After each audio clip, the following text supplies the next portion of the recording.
la résistance a commencé. C'est la résistance populaire et c'est la résistance individuelle. Nous avons dit qu'il n'est pas question pour nous, qu'il n'a jamais été question pour nous de faire sécession territoriale.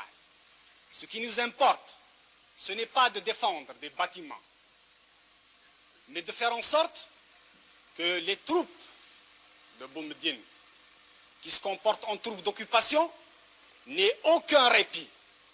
La stratégie militaire que nous avons arrêtée, il n'est pas question de la dévoiler, mais elle est fondée sur la défense en profondeur. Elle est fondée sur la guérilla. Les troupes de Boumediene ont été harcelées sans répit par les nôtres.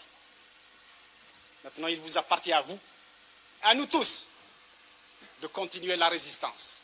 Il leur est impossible de tenir plus d'un mois parce qu'ils n'ont pas de finances, parce qu'ils n'ont pas de puissance, parce que hier, dans la nuit, ils ont été attaqués par nos troupes à Médéa et vous avez dû l'apprendre par la radio.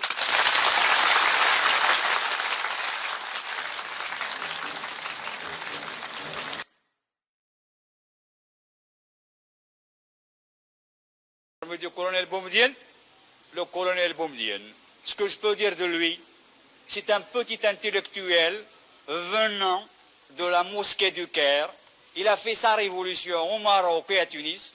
Il rentre avec le canon, les canons, les divisions que le peuple qui a lutté ici a gagné pour casser avec les mêmes canons le reste de la population qui a libéré le pays.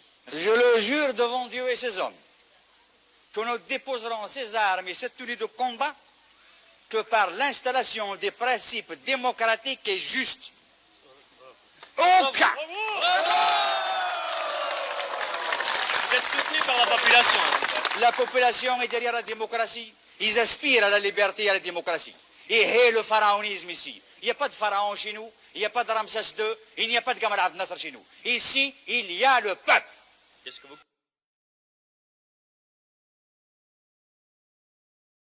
Mon colonel, vous avez fait 7 ans de guerre. Vous êtes prête à recommencer? Oui, j'ai fait 8 ans de guerre contre le colonialisme. Si le gouvernement algérien décide à remplacer le colonialisme, je suis prêt à faire face. Des moudjahidines, des militants, après avoir lutté pendant 8 ans, se trouvent actuellement sans logement, sans pension, sans travail. Et beaucoup d'eux se trouvent dans des prisons. Je ne veux pas faire couler du sang entre Algériens.